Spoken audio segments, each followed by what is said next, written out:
Assalamualaikum warahmatullahi wabarakatuh. Salam sejahtera bagi kita semua. Yang saya hormati Saudara Wakil Wali Kota Madiun, Pak Sugeng. Yang saya hormati Saudara Ketua DPRD Kota Madiun. Yang saya hormati segenap anggota Forum Pimpinan Daerah Kota Madiun. Yang saya hormati Kepala BKP Wilayah Madiun. Yang saya hormati para pejabat di lingkungan Kabupaten Kota Madiun. Yang saya hormati segenap anggota organisasi masyarakat, tokoh agama dan dari kalangan perguruan tinggi. Yang saya hormati Bapak Ibu sekalian yang hadir pada pagi hari ini dan tidak bisa saya sebut satu-satu. Terlebih dahulu marilah kita panjatkan puji dan rasa syukur kita kepada Allah Subhanahu wa Ta'ala, Tuhan yang Maha Kuasa, karena atas rahmat dan karunia-Nya kita sekalian masih diberi kesehatan, kekuatan, dan mengakhiri forum musyawarah perencanaan pembangunan Kota Madiun tahun 2017. Sungguh membahagiakan pada kesempatan ini saya bisa bertemu dengan Bapak sekalian. Sepertinya secara pribadi perlu kami sampaikan terlebih dahulu, seperti saya pulang ke rumah lama saya yang lama saya tinggalkan, karena dulu saya sekolah di SD Majapahit 2 dan SMP 1 Madiun, sehingga saya tidak asing yang namanya Kota Madiun. Musrenbang PKPD yang dilaksanakan di Kota Madiun pada hari ini merupakan salah satu pelaksanaan dari amanah Undang-Undang 25 tahun 2004 tentang Sistem Perencanaan Pembangunan Nasional, Undang-Undang 23 tahun 2014 tentang Pemerintahan Daerah. Musrenbang PKPD ini merupakan tahapan yang harus dilalui pemerintah di dalam proses penyusunan dokumen perencanaan tahunan RKPD yang ditujukan untuk menyampaikan program-program yang kegiatan prioritas daerah yang disusun melalui pendekatan teknokratik, partisipatif, politis, top-down, dan bottom-up.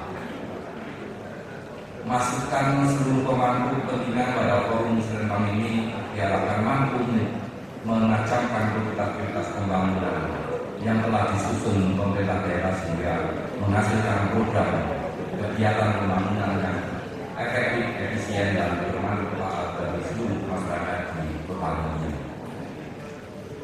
Paradigma perencanaan nasional mensyaratkan adanya sinergitas antar dokumen perencanaan mulai dari pusat, provinsi, kabupaten, kota. Hal ini sesuai dengan semangat yang tertuang dalam surat edaran bersama Menteri Dalam Negeri dan Menteri Perencanaan Pembangunan Nasional Kepala Bappenas tanggal 23 Desember tahun 2016 tentang petunjuk pelaksanaan penyelarasan RPJMD dengan RPJMN tahun 2014-2019.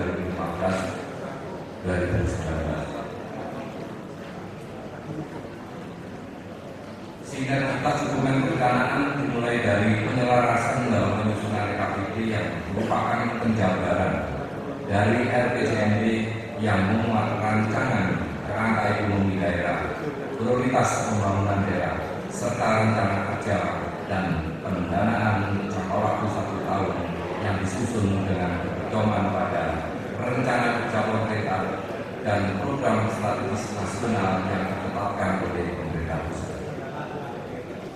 Hadirin sekalian yang saya hormati, dalam kesempatan yang berbaik ini izinkan saya menyampaikan evaluasi capaian pembangunan yang direpresentasikan melalui indikator kinerja utama yang juga merupakan bagian penting yang menjadi pertimbangan utama dilakukannya perubahan RPJMD Provinsi Jawa Timur tahun 2014-2019.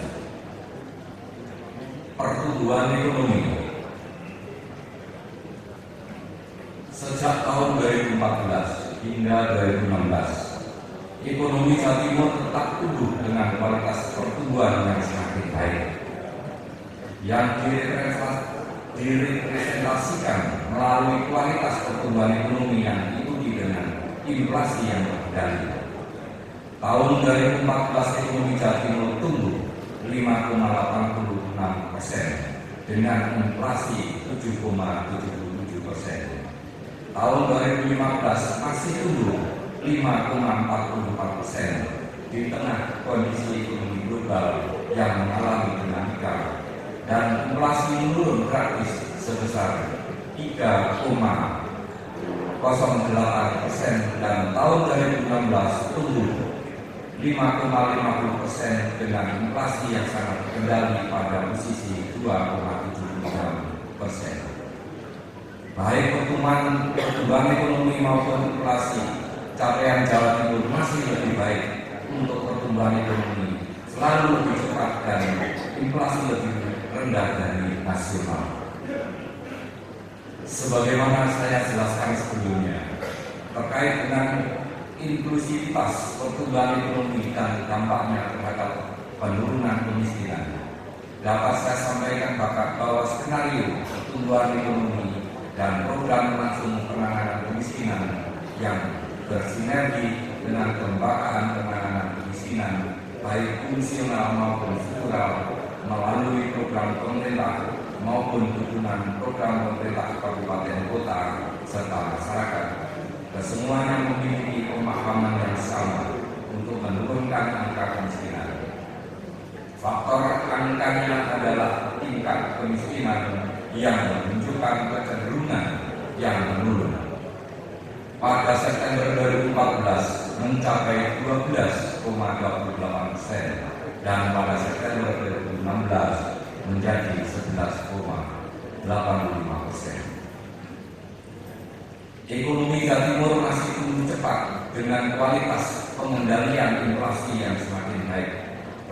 Sektor produksi masih dapat tumbuh baik dari faktor konsumsi maupun investasi. Adalah ciri ekonomi yang masih mampu membuka lapangan kerja untuk dapat menentukan angka pengangguran. Sebagai indikator, dapat dilihat bahwa tingkat pengangguran terbuka pada Agustus 2016 turun menjadi 4,21% dari posisi Agustus 2015 sebesar 4,47%. Setelah Agustus periode tahun 2014, TPP pada posisi 4,19%.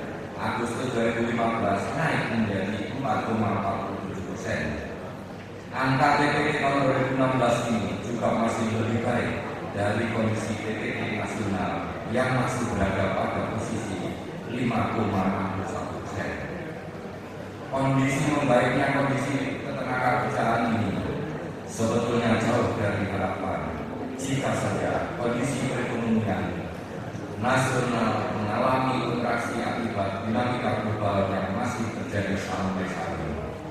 Namun demikian, setidaknya kebijakan pembangunan proyek melalui program-program yang mampu menstimulus sektor produksi baik di sektor primer, sekunder maupun tersier maupun hubungan makroekonomi yang mulai membaik. Hadirin sekalian yang saya hormati, pertumbuhan cepat dan disparitas adalah dua besaran indikator pembangunan dan keduanya memerlukan pencermatan dalam penyusunan strategi pembangunan agar ekonomi tetap tumbuh dan posisi disparitas semakin menunjukkan ketimpangan dan salah satu indikator pertimbangan dimaksud adalah Gini rasio yang semula tahun 2014-2016 menunjukkan kecenderungan meningkat. Tahun 2014 sebesar 0,37 dan Maret tahun 2016 menjadi 0,40, namun masih dalam kategori sedang.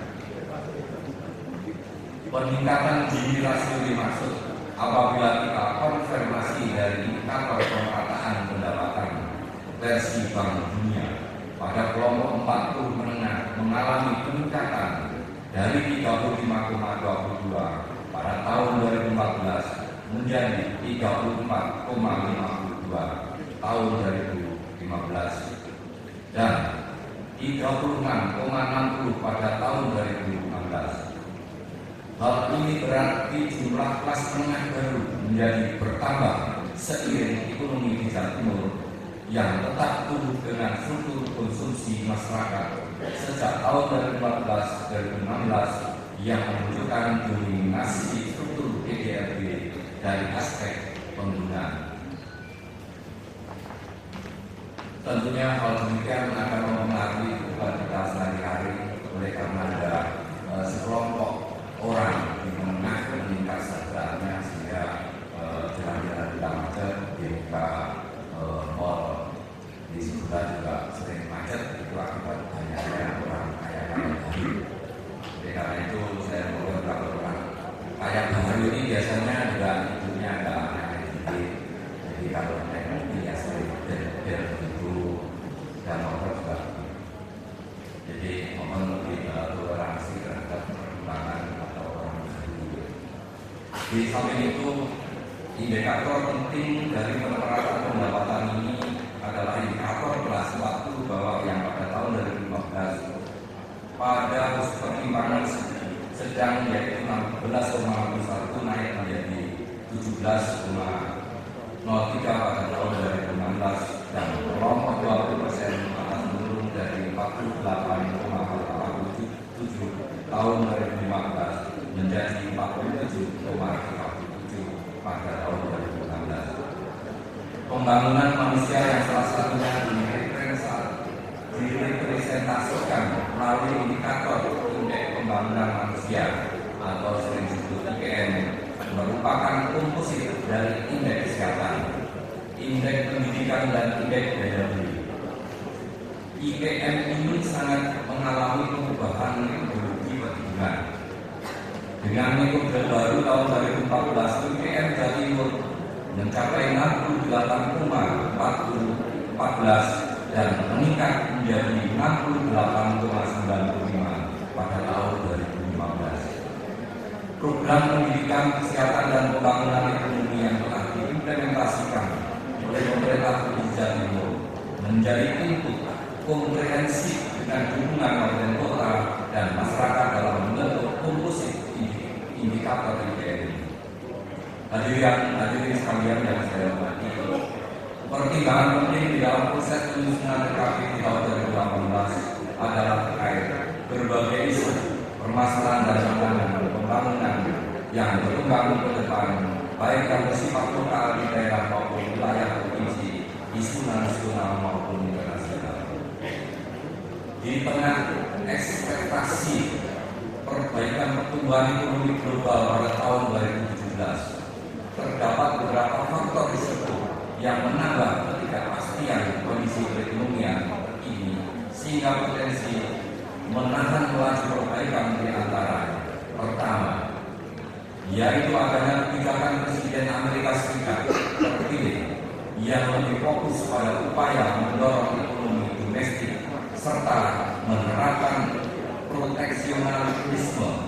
Kedua, kenaikan federal fund. Saya ulangi, kenaikan federal fund rate yang diprediksi akan naik 3 kali lipat di tahun 2017 ini akibat laju normalisasi kebijakan moneter Amerika Serikat yang diperkirakan lebih cepat. Brexit dan populis di Eropa yang semakin menambah ketidakpastian masa depan ekonomi. Keempat, data inflasi dan tenaga kerjaan Amerika Serikat menunjukkan perkembangan positif pada tahun 2015. Atas dinamika tersebut, pada kesimpulan bahwa di satu sisi ekspektasi perbaikan ekonomi Amerika Serikat akan mendongkrak pertumbuhan global. Sementara di sisi lain, laju normalisasi kebijakan moneter yang relatif cepat berpotensi mendorong outflow di Uni Eropa, Amerika Serikat, dan self-help countries. Hadirin sekalian yang saya hormati, 3 isu strategis yang mewarnai perekonomian nasional Indonesia tahun ini antara lain. Pertama, terkait beban subsidi yang terus membesar yang mempengaruhi ketahanan fiskal pemerintah, yang mana jika tidak ada upaya untuk menguranginya akan berdampak negatif terhadap dan kinerja pembangunan. Kedua adalah terkait dengan fluktuasi harga beberapa komoditas pangan seperti daging, bawang, putih, dan harus disikapi dengan kebijakan yang tepat guna mewujudkan stabilitas harga. Ketiga, kontraksi perekonomian global yang berakibat pada defisit neraca transaksi berjalan. Dan keempat, adanya kontraksi terhadap nilai tukar rupiah terhadap dolar Amerika Serikat yang berdampak pada ketegangan devisa.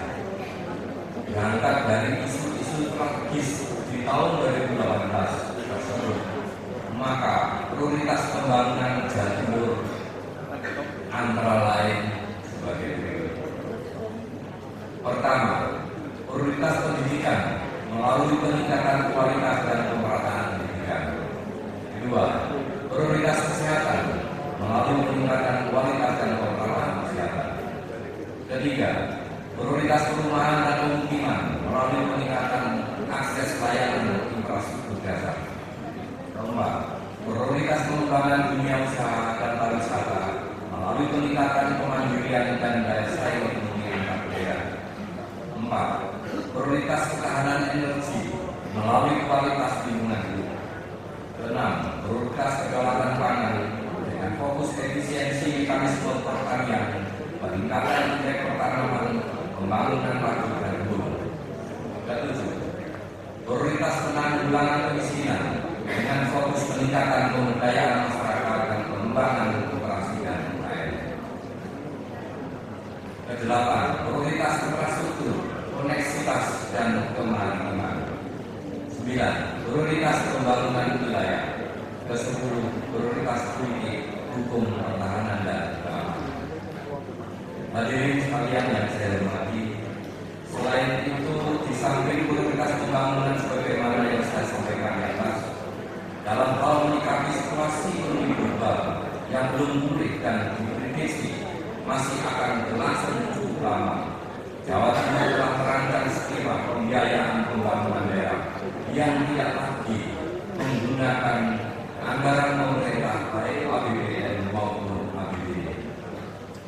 Langkah inisiasi yang telah dilakukan konteks perluasan sistem pembiayaan non APBD adalah dalam bentuk kerjasama pembiayaan antara pemerintah Provinsi Jawa Timur dengan PT Sarana Multi Infrastruktur atau PT SMI dalam sistem penyediaan air minum atau spam unggulan sebagai salah satu upaya mengatasi permasalahan ketidakpastian proyek infrastruktur. Sedangkan pola-pola pembiayaan non APBD lainnya yaitu pola pembiayaan syariah, pemanfaatan surat berharga bonds yang merupakan instrumen yang jangka menengah atau jangka panjang yang dikeluarkan oleh perusahaan corporate bond, program tanggung jawab sosial perusahaan TSP atau corporate social responsibility CSR, serta program-program kemitraan pembangunan dengan lembaga-lembaga internasional maupun dengan mitra pembangunan lainnya. Hadirin sekalian yang saya hormati, dalam kesempatan yang baik ini pula saya sampaikan arahan pembangunan Kota Madiun sebagai berikut. 1. Pola pertumbuhan ekonomi Kota Madiun pada tahun 2015 per Maret 2015 mengalami perlambatan dari 6,62% menjadi 6,15%. Lapangan usaha perdagangan besar dan eceran memberikan kontribusi paling tinggi dalam struktur ekonomi Kota Madiun, diikuti sektor industri, pengelolaan dan informasi dan komunikasi. Mungkin ini juga akibat dari pasar besar kita yang tertangkap beberapa hari lalu. Yang kedua, berdasarkan data tahun 2015 yang dirilis BPS, nilai indeks pembangunan manusia atau IPM Kota Madiun mengalami kenaikan dari semula 78,81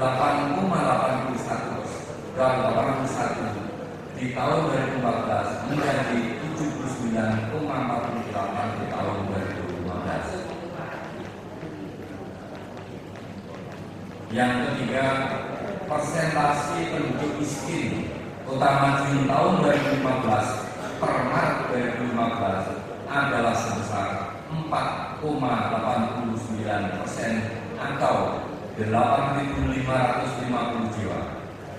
Terkait dengan kondisi tersebut, seyogianya Kota Madiun melakukan langkah-langkah sebagai berikut, yaitu mempertahankan dan terus meningkatkan akselerasi penurunan kemiskinan yang sudah berada di bawah rata-rata provinsi Jawa Timur. Tepuk tangan untuk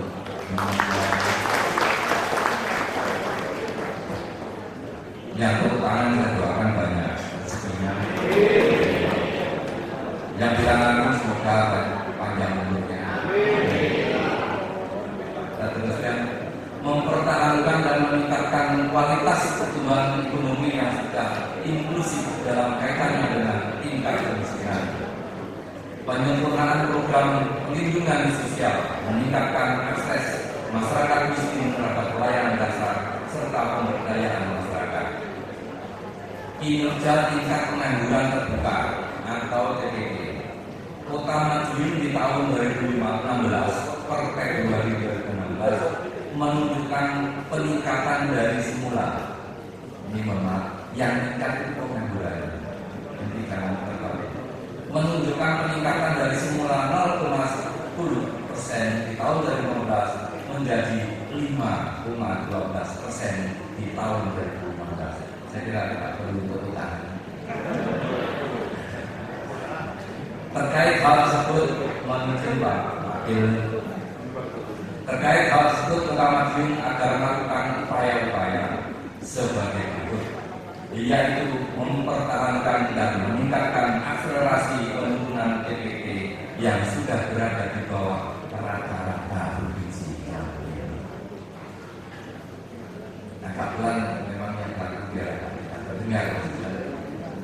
Mengakselerasi pertumbuhan ekonomi, meningkatkan produktivitas tenaga kerja sehingga pendapatan meningkat, mendorong aktivitas ekonomi padat karya, mendorong pengembangan kewirausahaan melalui pelatihan kewirausahaan dan bantuan modal usaha. Bapak Ibu sekalian yang kami hormati, dari aspek spasial usulan kegiatan secara spesifik berada pada lokasi fokus Kabupaten lokasi fokus pada Kota Madiun sebagai mana tertuang dalam berita acara Rakortek RKP tahun 2015 yang dilaksanakan pada tanggal 21 hingga 24 Februari 2017 di Batam adalah sebagai berikut. Pembangunan prasarana akademik perkeretaapian Madiun untuk melengkapi fasilitas pelatihan pengoperasian MRT dan LRT yang penanganan fakir miskin perkotaan. Selain itu, Kementerian ART memiliki usulan program legalisasi aset dan retribusi tanah untuk mendukung prioritas nasional reforma agraria yang berlokasi di seluruh wilayah Jawa Timur, di mana pemerintah daerah dapat mengusulkan sertifikasi hak atas tanah pada tanah masyarakat penghasilan rendah pada lokasi program kegiatan mengatasi kemiskinan dan atau pemberdayaan masyarakat. Sedangkan dalam rangka implementasi kebijakan kewilayahan RPJMD Provinsi Jawa Timur 2014-2015 dan menyesuaikan dengan arahan rancangan perubahan RPJMD yang dilaksanakan pada tahun 2017 telah merumuskan arahan kebijakan indikatif untuk dilaksanakan pada klaster agrobulitan Wilis Kabupaten Ngawi, Kabupaten Magetan, Kabupaten Madiun, Kabupaten Ponorogo, Kabupaten Pacitan dan Kota Madiun, yaitu meliputi pengembangan sektor pertanian, peternakan, perhutanan, perkebunan dengan komoditas unggulan kopi, buah-buahan, durian, dan manggis, kakao, cengkeh, tanaman pangan, sayur-sayuran, bawang buncis, kentang, kayu kerajinan, serta sapi. Peningkatan infrastruktur wilayah untuk memperkuat peran berbagai agrobudikan yang koneksitas regional dengan wilayah Jawa Timur dan di daerah istimewa Yogyakarta. Penguatan pemasaran produk industri dan UKM, pendukung para pasar nasional maupun internasional. Peningkatan kualitas pendidikan dan kesehatan yang mendukung pengembangan agrobudikan dan agrowisata. Peningkatan prasarana pendukung pertanian, perkebunan, dan pariwisata disertai pengendalian alih fungsi lahan pertanian. Penguatan pelembagaan kerjasama antar daerah selingkar wilayah. Arahan tersebut akan ditindaklanjuti dengan implementasi dengan berbagai program, diantaranya program peningkatan produksi dan produktivitas perkebunan, program peningkatan nilai tambah produksi peternakan, program pengembangan industri agro, program peningkatan produktivitas mutu hasil dan nilai tambah tanaman pangan, program penguatan potensi dan penguatan peredaran hasil hutan, program pengembangan industri agro, program pemanfaatan dan perlindungan sumber daya air, program peningkatan pelayanan angkutan, program peningkatan jalan dan jembatan, program pengembangan industri agro, program pemasaran produk operasi dan usaha kecil makro, program peningkatan efisiensi perdagangan dalam negeri, program pendidikan menengah kejuruan, program upaya kesehatan masyarakat, program pengendalian penyakit, program peningkatan sarana prasarana pertanian, program penataan ruang dan tanahan, program peningkatan produksi dan produktivitas perkebunan, program peningkatan promosi dan kerjasama penanaman modal, program pencegahan dan penanganan konflik sosial, program pencegahan dan kesiapan penanggulangan bencana.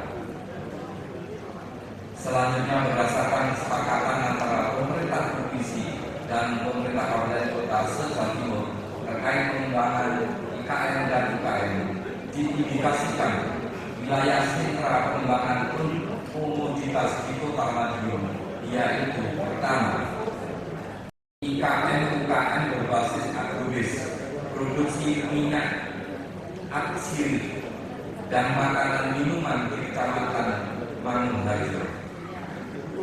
Kedua, IKN UKM berbasis bahan produk, produksi sambal pecel di Kecamatan Taman. Ketiga, IKN UKM industri kreatif kerajinan kayu di Kecamatan Kakoharjo. Hadirin sekalian yang saya hormati, beberapa hal lain yang perlu mendapatkan perhatian terkait arahan kebijakan penataan ruang di Kota Madiun adalah: pertama, menyusun rinci sebagaimana arahan Perda Kota Madiun nomor 6 tahun 2011 tentang RKRW Kota Madiun diamanatkan untuk menyusun perangkat operasional RKRW Kota Madiun berupa rencana tata ruang kawasan strategis kota sebanyak 7 rencana tata ruang kawasan strategis kota dan minimal menyusun 3 BWP rencana detail tata ruang. Kedua, kewajiban untuk memenuhi penyediaan ruang terbuka hijau pada wilayah perkotaan sebanyak 30% yang terdiri dari 20% RTH pabrik dan 10% RTH privat. Mengingat adanya kendala dalam penyediaan RTH pabrik, penyediaan RTH pabrik dapat dilakukan melalui alternatif berikut: identifikasi aset pemerintah Kota Madiun yang dapat menjadi RTH, identifikasi tanah terlantar yang dapat dimohonkan menjadi RTH, pemetaan sempadan sungai, jalan, mata air, dan sebagainya. Ketiga, penetapan lahan pertanian pangan berkelanjutan dalam rangka menjaga keberadaan melakukan pertanian guna mewujudkan dan mendukung ketahanan pangan, di mana berdasarkan kesepakatan untuk LP2P Kota Madiun adalah lebih kurang 444 hektar. Bapak Ibu sekalian yang kami hormati, sebagai penutup, saya harapkan hasil pertemuan Musrembang terkait dengan kegiatan yang akan disusun ke pemerintah Provinsi Jawa Timur akan segera di-entry ke aplikasi sistem informasi perencanaan pembangunan daerah atau SIPPD Provinsi Jawa Timur ke website musrembang.jatim.net yang selanjutnya akan dibahas oleh tim pemerintah provinsi dengan kabupaten kota dalam forum pra-Musrembang yang akan dilaksanakan pada minggu pertama bulan April 2017 di Surabaya, dan selanjutnya hasil kesepakatan pra-Musrembang tersebut akan disampaikan pada acara Musrembang Provinsi Jawa Timur pada minggu ketiga bulan April tahun 2017. Demikian beberapa hal yang dapat kami sampaikan dalam kesempatan yang berbahagia ini untuk menjadi perhatian kita bersama pelaksanaan Musrembang Kota Madiun pada pagi hari ini. Terima kasih atas perhatian kehadiran sekalian selama melaksanakan Musrembang, dan sebelumnya saya mohon maaf pada kesempatan hari ini saya tidak bisa mengikuti hingga akhir karena selain saya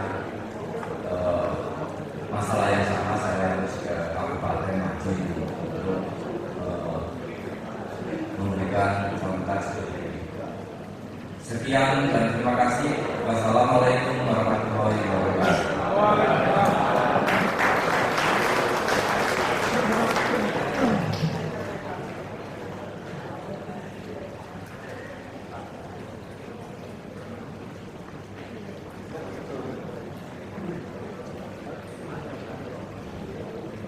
Hadirin yang berbahagia, selanjutnya akan disampaikan sambutan sekaligus mendengarkan dengan pokok-pokok pikiran DPRD yang akan disampaikan oleh Ketua DPRD Kota Madiun, Bapak Dr. Desis Toman PD. Kami persilakan.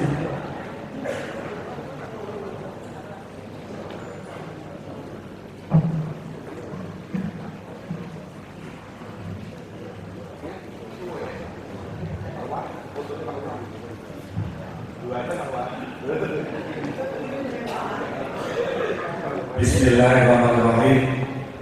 Assalamualaikum warahmatullahi wabarakatuh.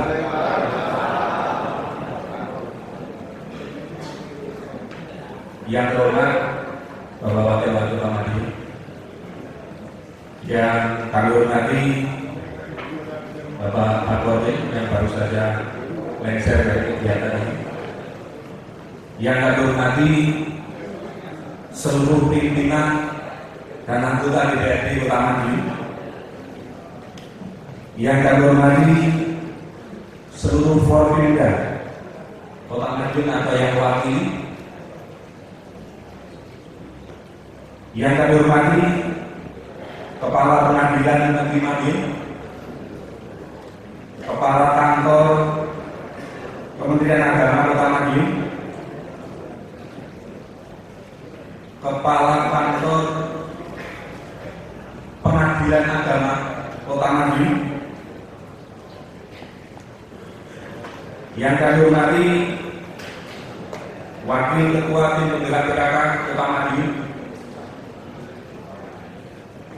yang kami hormati Bapak Sekda, seluruh jajaran SKPD yang hadir pada kesempatan ini, yang kami hormati para camat, lurah, ketua LPNK, tokoh masyarakat, LSM, dan yang kami hormati tidak kalah pentingnya perwakilan atau undangan dari kalangan akademisi yang hadir pada kesempatan ini, teman-teman media hadirin sekalian yang tidak bisa saya sebutkan satu persatu yang dirahmati oleh Allah Subhanahu wa Ta'ala. Puji dan syukur sepantasnya kita haturkan kepada Allah Subhanahu wa Ta'ala karena sampai dengan hari ini kita semua masih tetap sehat, bisa bersama-sama melaksanakan hajat pemerintah Kota Madiun terkait dengan musrenbah Kota Madiun untuk tahun 2018 yang diselenggarakan di tahun 2017 ini. Mohon izin kepada Bapak Ibu sekalian, sebagaimana amanat yang sudah kita terima bersama-sama bahwa pada acara musrenbah juga DPRD berkewajiban menyampaikan pokok-pokok pikiran terkait apa program ke depan, kegiatan ke depan yang harus diprogramkan, direncanakan, dianggarkan secara bersama-sama oleh pemerintah kota, baik eksekutif maupun legislatif. Hadirin sekalian, peserta musrenbah yang saya hormati, saya akan mencoba untuk memberikan beberapa paparan. Next.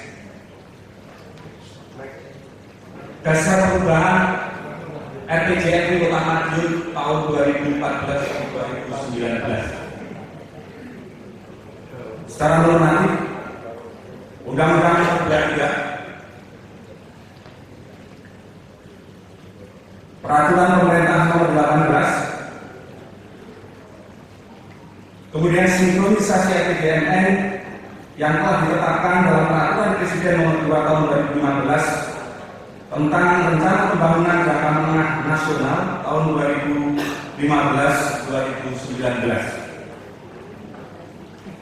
Yang selanjutnya terkait dengan sinkronisasi terhadap sasaran dan indikator RPJMD Kota Madiun. Artinya bahwa terkait dengan perubahan RPJMN yang ada di nasional dan RPJMD yang ada di provinsi, sudah barang tentu RPJMD Kota Madiun juga mengalami perubahan.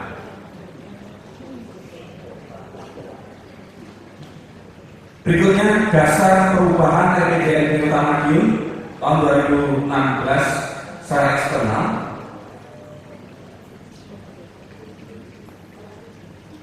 Bahwa terdapat perubahan asumsi makro dan dampak dari krisis ekonomi global yang berdampak secara signifikan terhadap perekonomian nasional dan perekonomian Jawa Timur, sehingga berpengaruh terhadap capaian target indikator kinerja atau IKU dan target kinerja pembangunan daerah. Berikutnya, perubahan metodologi penghitungan indikator kinerja. Yang pertama, PDRB memakai tahun dasar 2010 yang berdampak pada capaian angka pertumbuhan ekonomi menjadi lebih rendah. Yang kedua, IPN, angka nilai huruf tidak dipakai, diganti dengan angka harapan lama sekolah. Akibatnya capaian angka IPN lebih rendah dibandingkan metode penghitungan yang lama. Hal-hal inilah Bapak Ibu sekalian yang berdampak terhadap perubahan RPJMD pemerintah Kota Madiun dalam visi misi Paris Jilid 2 tahun 2014-2019. Sebagaimana kita ketahui, visi misi Kota Madiun, saya pikir semua sudah paham itu, apalagi OPD sudah sangat di luar kepala.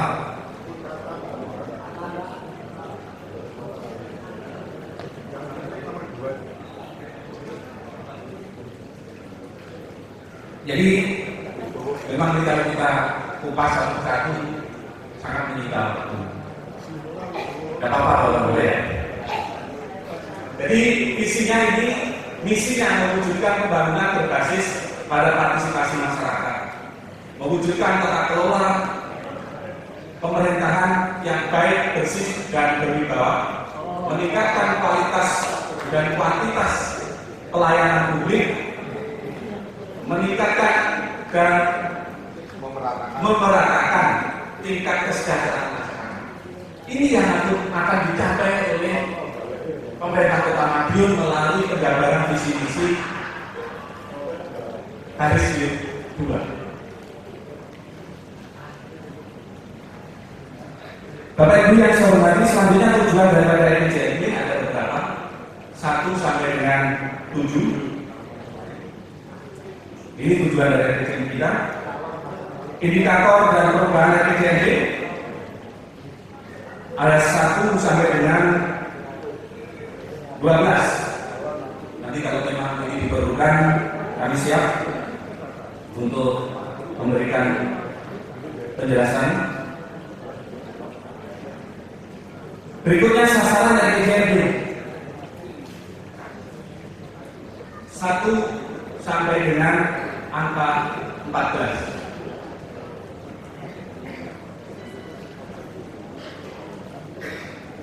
Selanjutnya sinkronisasi prioritas pembangunan RPJMN, RPJMD provinsi dan RPJMD kota. Inilah Bapak Ibu sekalian, mengapa RPJMD kita harus mengalami perubahan. Ini secara nasional prioritasnya